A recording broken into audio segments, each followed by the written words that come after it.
Hello and welcome back to the Funhouse. This is Frantz Kantor, cartoonist, illustrator, caricaturist, teacher, tinker, tailor, spy. Back here again, I'm doing another caricature. Huzzah! Aren't you surprised? The subject of today's caricature actually is going to be quite a favorite. It's quite a favorite of mine growing up. So he was sort of my hero even before I even realized. His name is Mel Blanc. And Mel is the voice of Barney Rubble and Foghorn Leghorn. And in fact, that's a Foghorn Leghorn GIF, if you're not familiar with him.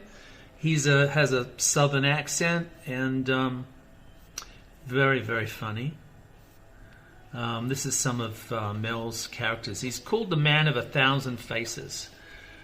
So, you know, from Hanna-Barbera, Captain Caveman, Wacky Races, Barney Rubble, of course, all of the Looney Tunes characters. Porky Pig, Bugs Bunny, Yosemite Sam, Tweety, Sylvester, the Tasmanian Devil, Speedy Gonzales is a favorite of mine. So anywhere there's, I think June Foray provided the only female voice, which was for Granny. All of the voices provided for the Bugs Bunny show were provided by Mel Blanc. And he's called the Man of 1,000 Voices. And just to go back onto his Wikipedia just for a second. He was born in 1908 and died in 1989 at the age of 81. And some of the characters that he's voiced, of course, all of the Looney Tunes characters. Sylvester Cat, he did Adolf Hitler in Marvin the Martian. It just amazing repertoire. Even did Dino in the Flintstones. Secret Squirrel, of course. Hardy Har Har. Chugaboom, the Anthill Mob, the Bully Brothers from The Perils of Penelope Pitstop, and of course Wacky Races. It's just like amazing. And Woody Woodpecker. My first the first time I heard him was on a Woody Woodpecker album, like a long playing album where it was I think the Missing Chimp or something. And he played all the voices, Woody Woodpecker and the monkey and everybody, all the characters. So I've done a little thumbnail here. I just want to sort of work out the basic shape. I mean, he's got like a roundish head with quite prominent ears. And we'll talk more about his particular features. So I thought I would kind of get a pear as a shape, or a plectrum or something like that. So something like this. I don't know what you would call that sort of shape. And with an ear. So I think I'm going to make his nose a bit bulbous as well, make his lips prominent, and his eyes, of course, a big feature of his. The lighting in the particular shot I've got is kind of an even lighting, but maybe we can give it a little bit of a help by having the light source at the top right and creating a shadow zone on the bottom left to give it more three-dimensional properties. The other thing to of course to be aware of is, because we're trying to create a likeness, we have to concentrate our energies and our attention on the eyes, the nose and the mouth area.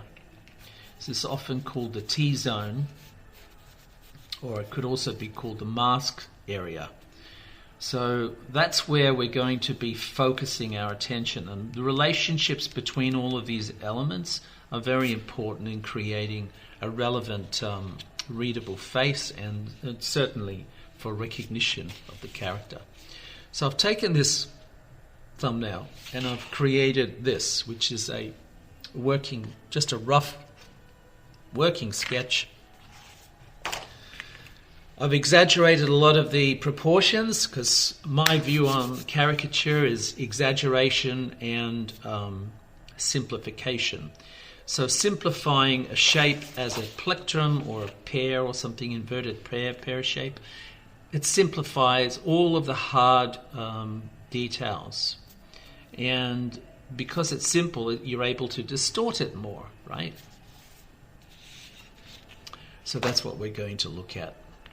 And in the distortions, you're able to put in a lot of the relevant details, especially in the mask area, right? The eyes and the nose and the mouth. Okay, so let's proceed. I think what we might try to do is get a slightly darker brown. I'm using a terracotta, but I think we might get this one, which is a Tuscan red. So that might help delineate some of the things. We're also going to be using a black pencil, which is this. This is a polychromo. These brown pencils are Prismacolors. They're quite soft. We'll also be using probably a white pencil. In this case, it's another Prismacolor.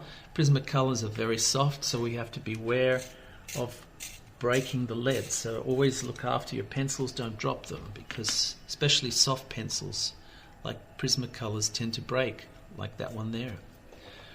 So, that's one of, unfortunately, especially with the lighter colors, the pigment is very delicate. So it's a bit dicey. We do have backup. We have like a polychromo, not polychromo, a Faber-Castell. This is an Albrecht Dürer. It's a watercolor pencil. And we've got like harder pencils, which is polychromos. Polychromos are usually quite stable and harder to break than the others. But Prismacolor I still like very much because its softness means that it can actually cover a lot of the brown pencil, a lot of the other color pencils in quite a opaque fashion. So it's quite a nice high quality pigment. Right, so my first not my first time I heard him, of course, I think the Woody Woodpecker album, but the first time I noticed a man of 1,000 voices, and that really freaked me out as a kid, because I started to hear cartoons. And that's a very interesting thing, because I think cartoons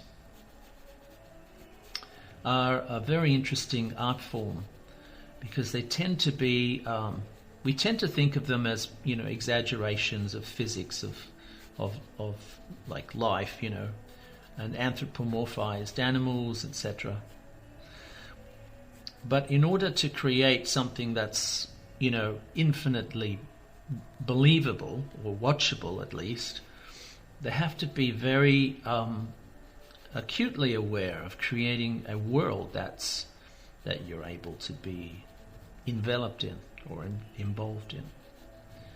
And one of those aspects, of course, the most important aspect probably in many people's views, is the sound. Now the sound of a cartoon, the voice of these characters like Bugs Bunny, we kind of take for granted as something that is implicit in the creation of the character, but the reality is that without those specific voices, the character wouldn't work.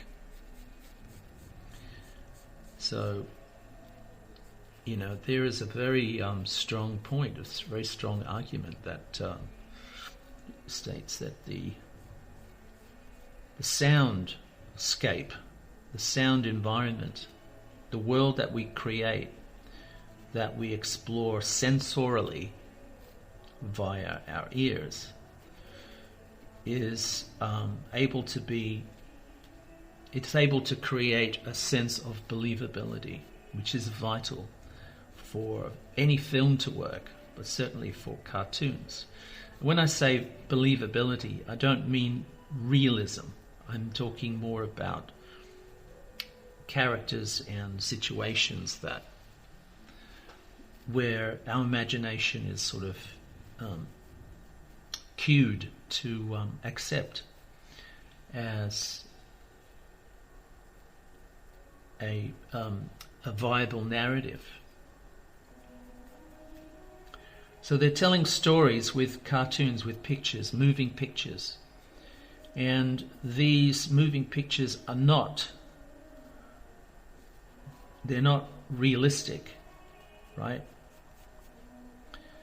But they're highly charged and highly emotive and highly accepting because of the imaginative properties, the storytelling properties of characters. And part of that believability or investment in the character is the voice. And that's what he did. He brought this level of believability to Bugs Bunny and all of the other characters that made them successful. If you don't believe me, watch a Bugs Bunny cartoon with the sound off and see if you find it as interesting. Of course, the fact that he created thousands of voices, he's called the man of 1,000 voices, so I haven't counted the characters, obviously, that he's done, but I wouldn't be surprised if he actually did 1,000 different voices. And you might think that that's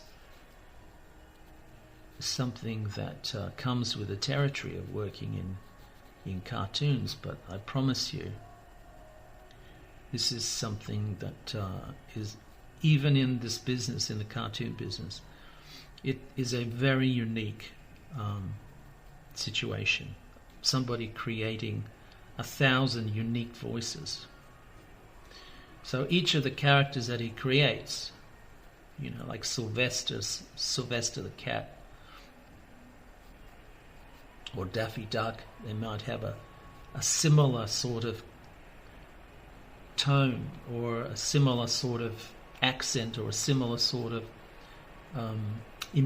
speech impediment, to give the character more energy and frustration, because it's all a matter of like layering the drama, the dramatic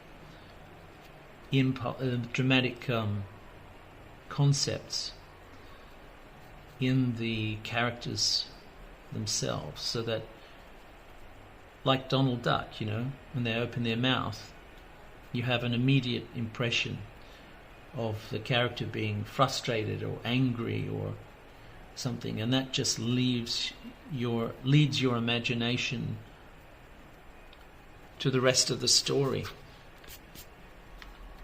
So the character's makeup, the character's emotional descriptions from the voice, and then you're able to involve yourself in the story and the narrative. So without that voice, you don't have that ability to involve yourself in the narrative. You can be easily distracted, and it's not going to have the same impact.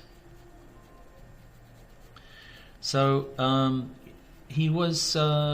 Mel was an accomplished actor. I can't remember what shows he's been in, but he's been in a few shows, in a few films.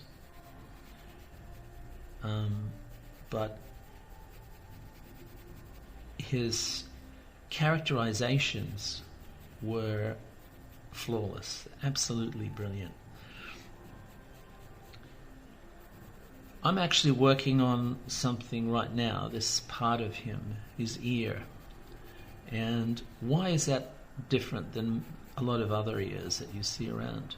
It's kind of like bat ears, you know, like you think of bats having these very articulate ears, a lot of details and these little ripples and, you know, shapes and forms on the ear shape itself. They're actually designed by nature, I guess, to create more sound, capture more sounds. He's got quite big ears, very detailed sculptures of ears that are able to capture sound. Why is that important for someone who's speaking? Well, his impressions, all of the characters that he comes up with, are based on sounds that he's heard, accents that he's heard, you know. And the more accurate they are, the more believable they are, and they are very, very believable. If you look at Sylvester or Foghorn Leghorn, that means that he has this incredible capacity for hearing little details, oral details, sound details, and he's able to then invest his characters, his impressions, right? He has an incredibly flexible mouth. So I'm just at the mouth zone now. We're just trying to capture remember the likeness, the different contours and details that I'm putting in there. My eyes are zipping back and forth to the reference, so I'm trying to make it true to the details that I can glean from the reference photo.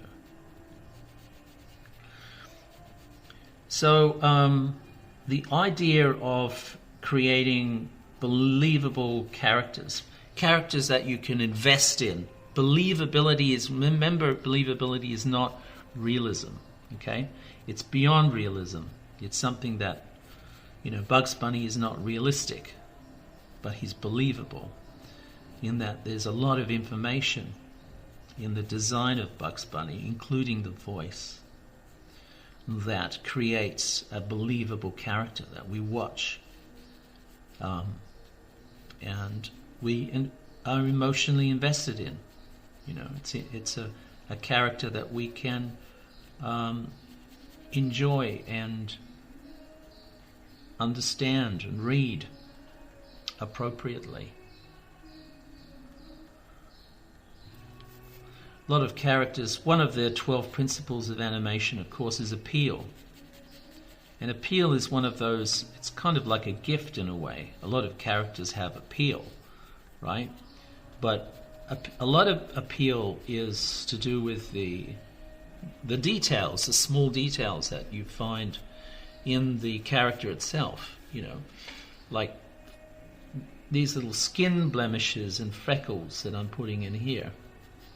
They're just details. They just add more relevance, more information into the drawing.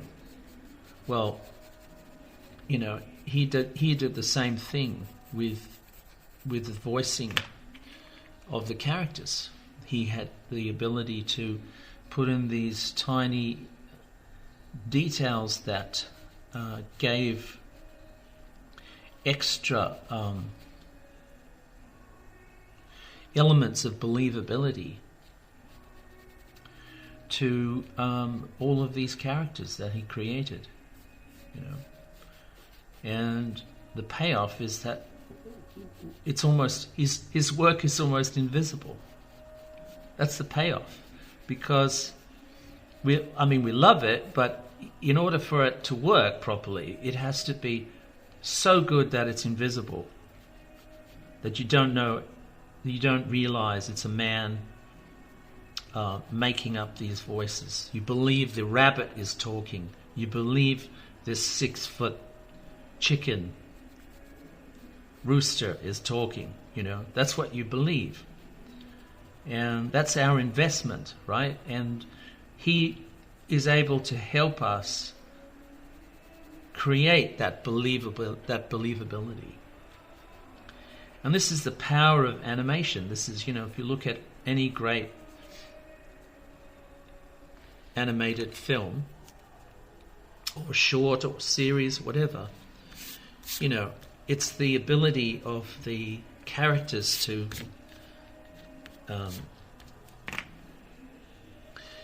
tell a story visually that we can invest in. The characters themselves tell their story. One of the best ways that you can tell a story is by voice. So, whereas I'm obviously all about the visuals, I can tell you unequivocally that the audio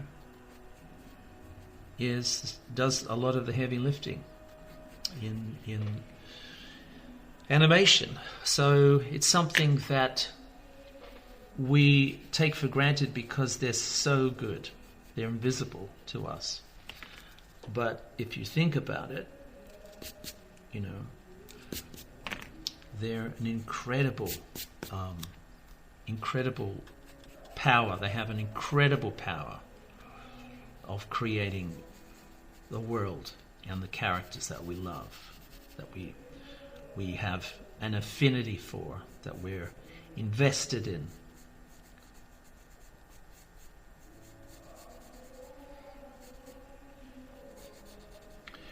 So he had this incredible ability to do caricatures of types of people, and with his voice. So it's all about the rhythms and the accents and the timing and the energy. There's a lot of work involved in it. A lot of it is due to keen observation both in sight but also in sound. So it's important to remember, that's why his ears feature so prominently in this caricature, that he's all about hearing. So it's the sound that he hears, the voices that he hears, the accents that he hears, that he's able to caricature so well and create something that is so powerful and believable.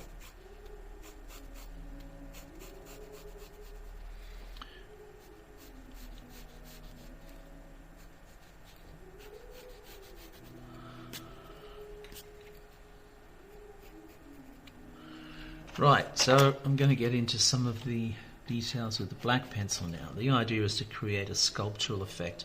I'll start with the black pencil. I was going to go with some white to create some highlights and shiny areas that might be interesting to help us as we go. I think I might just hang out for a little bit longer and create a more contrast with the black pencil.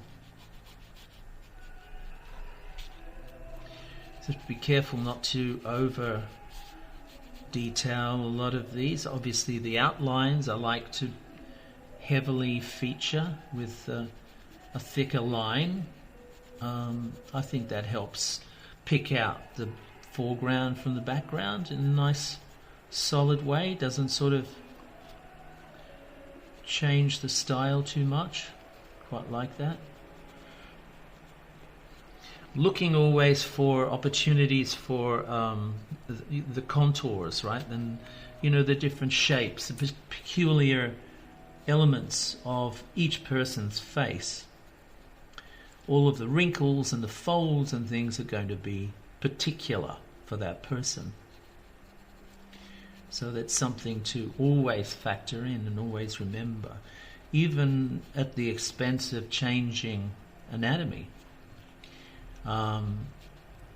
Because a lot of anatomy is based on the observation of generic skeletons and skulls, etc. A lot of forms, or recognizable forms, recognizable features, sometimes they go against what you understand as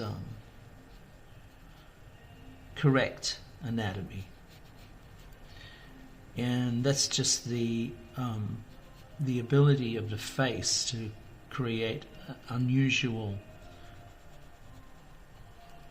shapes. And he's got a lot of flesh around his eyes, a lot of very, very, they're quite detailed, lace work of tiny wrinkles and things. But he's an actor, and actors have, there's a lot going on in an actor's head. They have to look, they have to observe, from life. And, this is showing up in the lines of his face. So it's very interesting.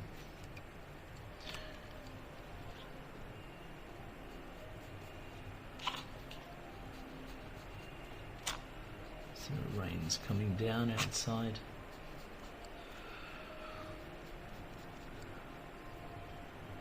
So I kind of lived in front of the television set growing up. All I ever watched, when I was very young, was cartoons. And, of course, I added other TV shows to that as I grew older. And indeed horror films. I love I love imagination, and horror films provide that. And cartoons provide that, and that's the thing that I was most excited about growing up. Was the possibilities, the imaginative possibilities. I also became aware of the humor. Cartoons had this incredible ability to use gags or ideas that normally wouldn't be that funny, but because they're so invested in it with the action and the setup and the premise, it becomes funny because of the extra trouble that you go to tell the joke or to tell the the humor.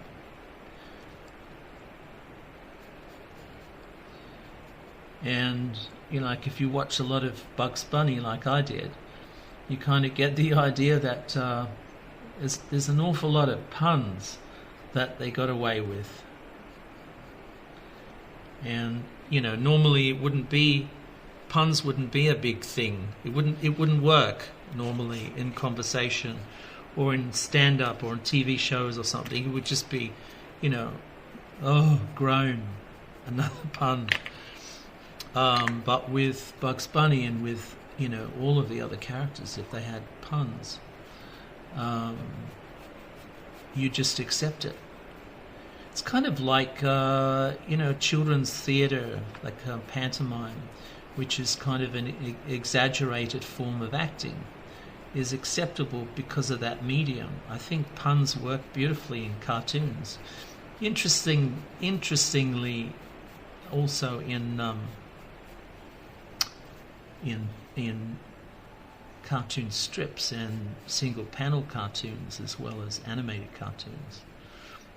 So I also grew up reading Gary Larson's cartoons.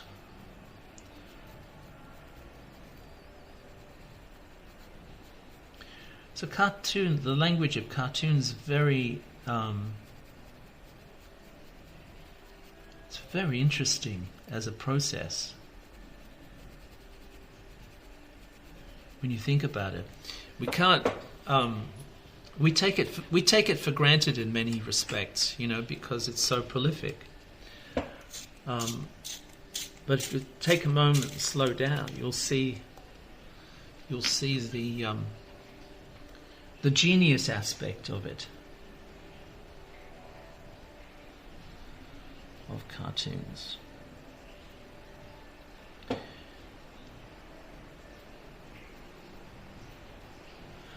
I'm going to try to, he's got darker eyes, so I'm going to try to give the eyes more dramatic. I think the iris is richer, I think. You'll see it, the white will help this, the contrasts here a lot. It will help it a lot. So, of course, the idea of drawing this is, it's like if you try to think of it like a sculpture, like you're trying to create a relevance or form that's created by light and shade. So the presence of light creates shadows, and they have the ability to show how three-dimensional a form is. It's sort of a visual cue that we are familiar with from life. And drawing is not photography. So we kind of edit as we go. We change things and highlight aspects that we see and we feel.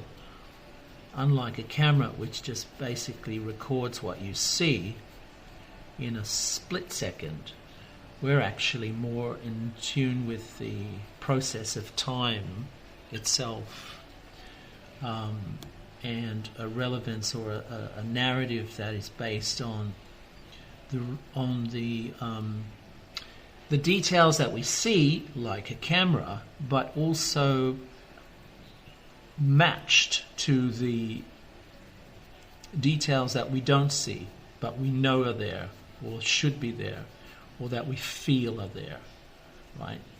Especially with like a caricature, which you're actually creating a new narrative based on, pushing the shape into all kinds of different strange concoctions, strange designs, and then going back into those strange designs and creating relevance with the details.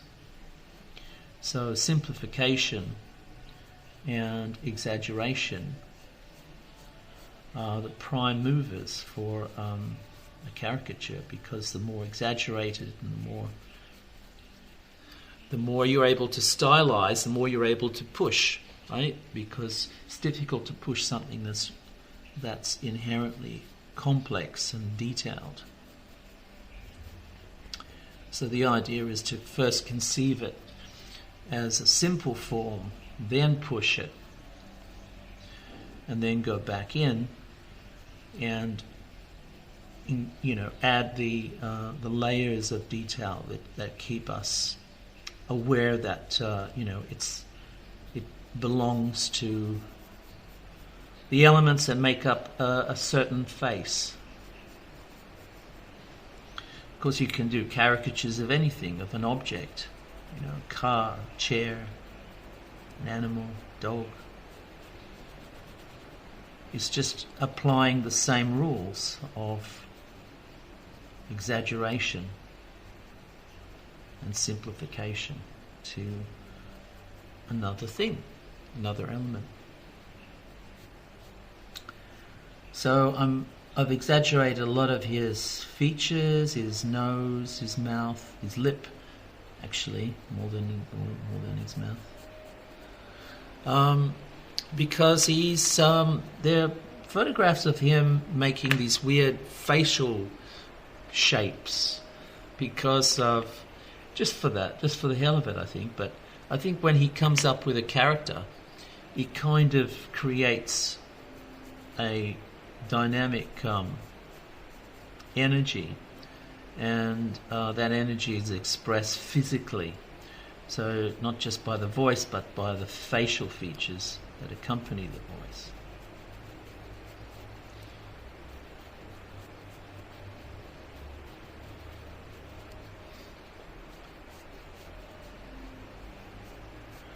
So for years, we look at cartoons and we take them for granted as something that is just done, you know, and we think that it's no more difficult than film, looking at it. But of course it's 1,000 times more difficult than film, because they're drawings. They're all drawings, and they're all drawings that are presented in a sequence, and that sequence is timed. So it's the timing that give the humor and the setups and the drama to make it work. Otherwise there'd just be a slideshow, you know, something that doesn't really have the same level of power over us. So humor, they say, is all about timing. It's all about the presence and the control of timing. So I'm finding this really interesting. I love these shapes that I've got for his face. I think they're a lot of fun, and just trying to draw his tie. I've gone off the model a little bit. I just want to sort of create something that I think will be fun to play with in terms of shape and composition, using this boxing effect, this border, so that the character doesn't float around on the page. Just has it's a locking device, a geometrical solid that we can read easily and quickly, and it helps to establish a sense of composition or placement on the page, right? And you think about it, sort of like standing, you know, looking into a window. So if the frame is a window element, then the character's three-dimensionally popping his head in the window.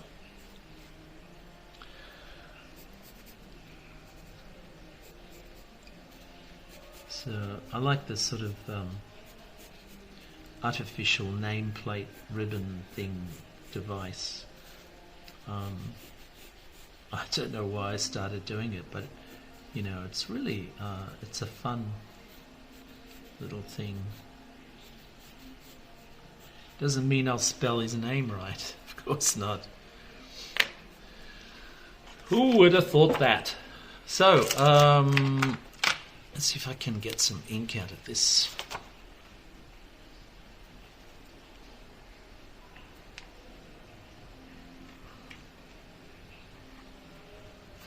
So what I want to do here is I want to try to create more of a contrast. Some of these lines. So I know I've done a black pencil, but I reckon the going over some of the lines kind of increase their viability. You know, making them subtly a little bit darker.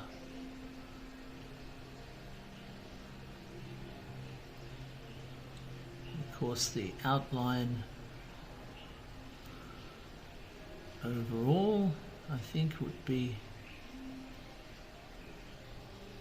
help to create a sense of three dimensions, a little bit, you know, with the thick and thin of the brush,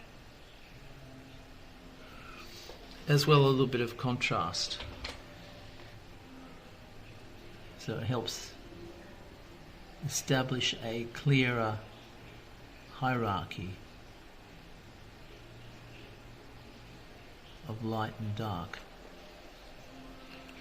So I'll fix those when that dries. I'll fix that those eyes a little bit sort of wonky.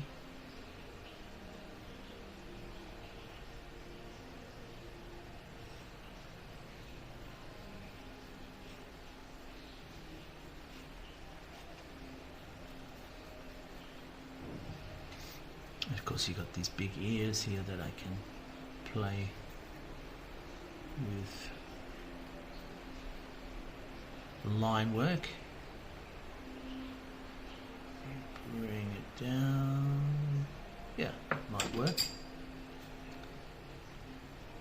Might play with this a little bit too.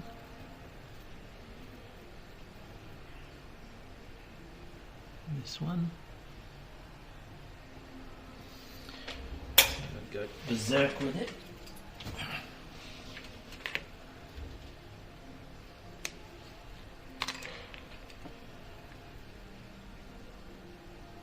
So I might just help that out a little bit. It's got quite dark eyes, so I think we're okay with this at the moment. Now I'm going to be using a white pencil, but I think what I might also do is play with the white paintbrush. So these are Posca markers, which are acrylic, liquid acrylic, and they're quite opaque and very striking against the grey paper. So I just want to put in a few highlights that we can sort of build up to here and there. Got a little bit of a wet spot in the eye. I think we might be okay, because you know the reference is sort of a flash lit photo, but I think we're okay. I'm going to try to make it a little bit more sculptural rather than, you know, flat lighting. The other thing I thought I might do is as well is to create a side light. So I might try to gently build that in. So there's a light coming in from the opposite side of the main light. I have to be careful not to make it too strong, if I can help it. Just on a few elements here and there.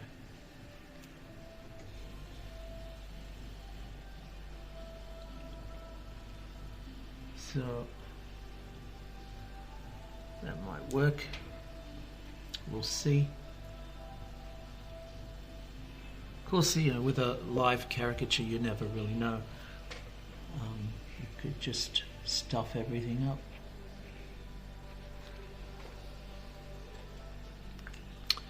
But it's kind of fun to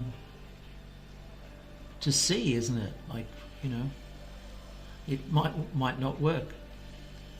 We don't know. It's part of the game. All right, so here we've established some like highlights. I've missed a little bit. I'm going to try to match that shine a little bit over there. So just sort of keep it consistent a little bit more. Yeah, so we can now use the white pencil, because hopefully it won't break, and to create put in the shiny bits and the highlights to create more contrast, not contrast, but three-dimensional form. We're helping out a little bit of the contrast. We're creating a light and shade dialogue, of course, with this, but overall we're just making it more three-dimensional. So I'll be careful. Pencil over wet paint tends to remove some of it, so I have to be careful about that.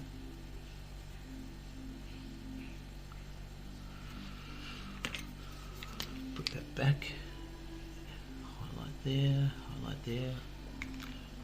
That should work all right.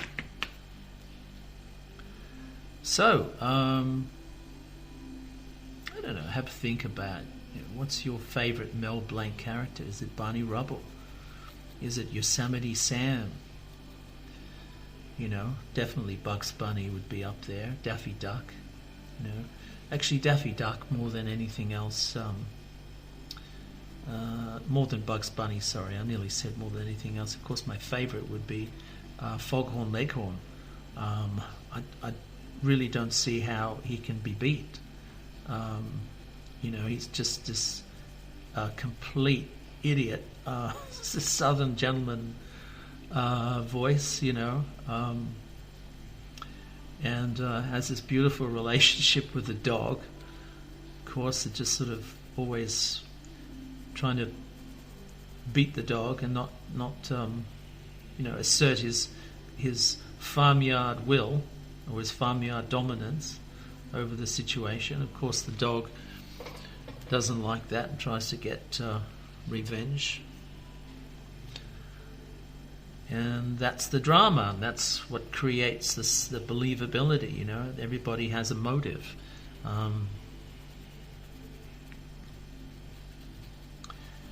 And his motive is certainly one of the most attractive comedic premises in cartoons.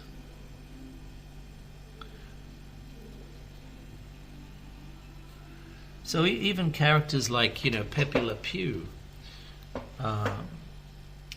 would be powerless without his speech, without his particular characteristics, or voice characteristics that he's able to bring in to the job.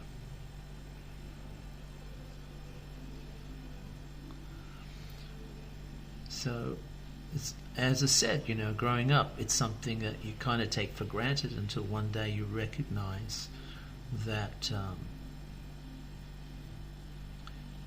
they're all his voice.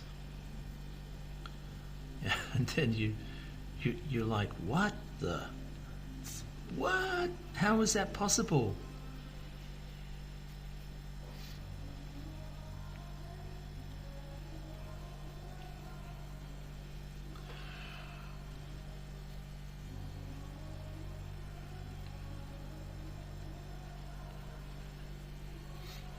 So no one even questioned it, even from the 30s. Like, yep, Mel Blanc's doing all the voices. It's like, he can do that? Yeah, he can do that. He's that good? Yep, he's that good. So, that's why. That's why he got the gig. That's why he got the gig consistently. That's why it worked for so many years, for all his life. There's a story that he had a heart attack and he was in a coma. And somebody was talking about, I think they did a little impression of him, of one of his characters, and it woke him up. And it was it got into his, his subconscious or something through the coma, and woke him up. So certainly much loved voice from our childhood.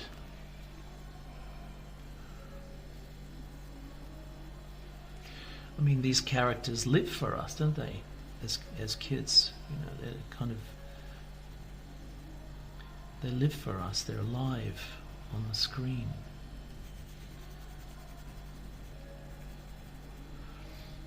There's even another story of when they were designing Sylvester the cat, one of the first iterations of the character design had the cat's tongue stick out. And of course that developed into the lisp, which is incredibly inventive and characteristic. It just fits. You can't imagine the character not having a lisp, So it's a very powerful indicator of how these characters have such a believable presence.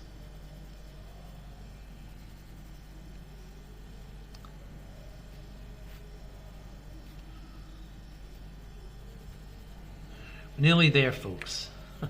It's not over yet, but we're nearly there. We're getting towards the ending of the assignment in humor.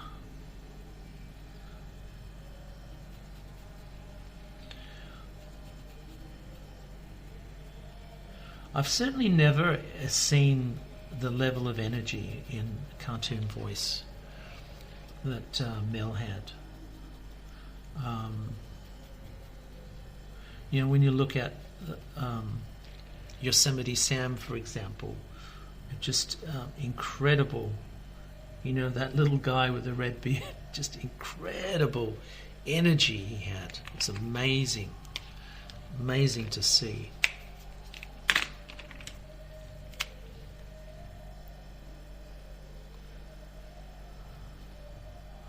Such a lot of fun.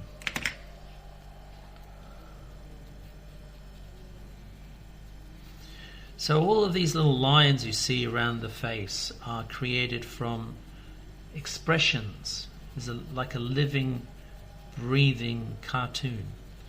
And over time, over the many years, they've created these brilliant shapes and lines and wrinkles. There's a lot of lacing around his eyes, a lot of intricate line work, because he observes quite a lot. It's almost like he spent his whole life observing, awake 24/7, just sort of looking at how people talk and move and react, and this is sort of informs his performances, for sure.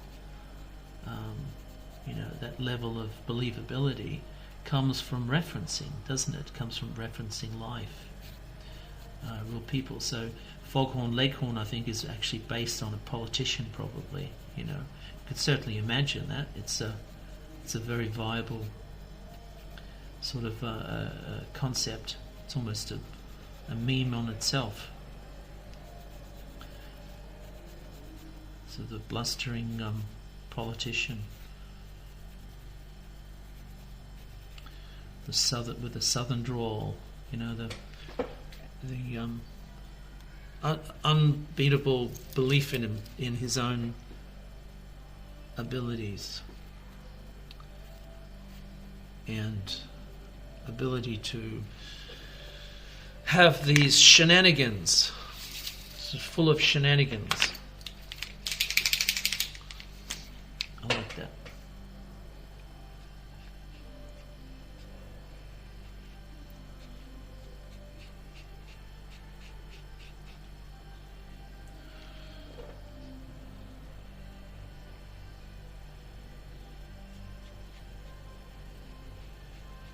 That little song that I used to sing, Doodah Day. It's just so perfect, really. That makes me I want to watch the Foghorn Leghorn right now. Let's put a few greys in here. Give it a bit of texture. Would be good.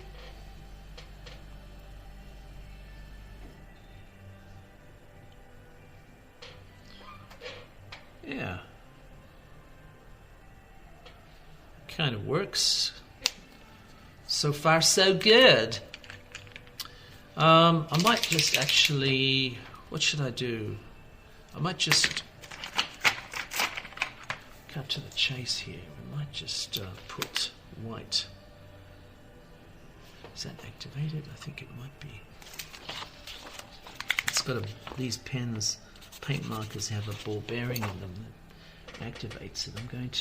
I want to get over to the left-hand side, so I did to lean on a paper so I don't carry smudges with me. Oh, that didn't work. Missed out a little bit there. That's all right.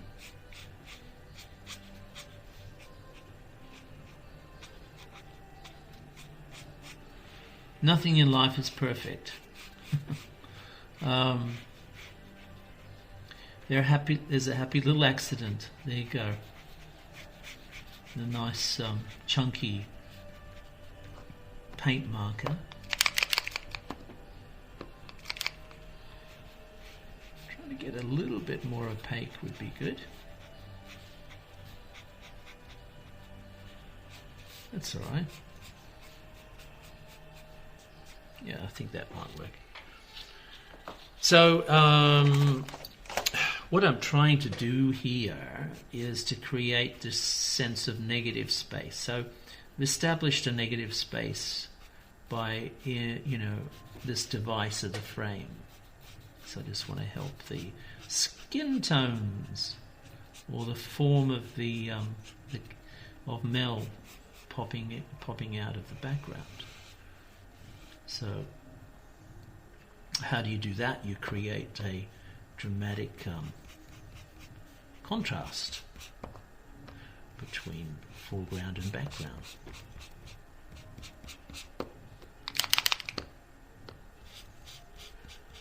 Goes a little bit less opaque, but I think will be okay.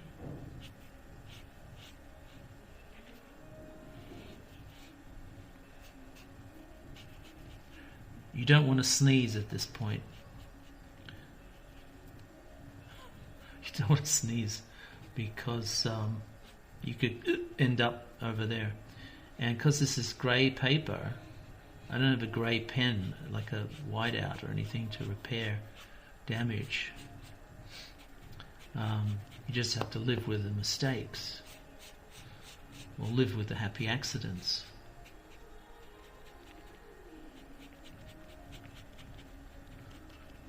There we go, that'll do. It's kind of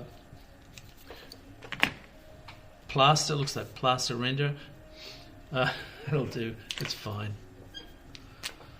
Just going to write his name, MELBLANC.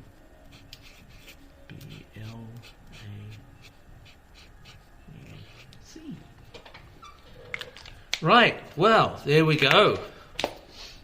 That'll take a few minutes to dry, but I think we're on mark. We're on board here. This is a beautiful face, and I am so lucky that I've had the chance to draw Mel Blanc.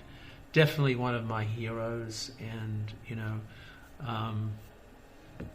if only for Bunny. So, there he is, Mel Blanc, and this is my rendition of Mel Blanc. You be the judge to see whether or not I caught a likeness. It's all in the it's all in the line, all in that mask zone, isn't it? Really, the eyes, the nose, and the mouth. The relationship between those elements. Okay, folks, this is Frantz Kantor. I've just done Mel Brooks and Mel Brooks. I did Mel Brooks. This is Mel Blanc, of course. And I will catch you on the flip side. Bye-bye.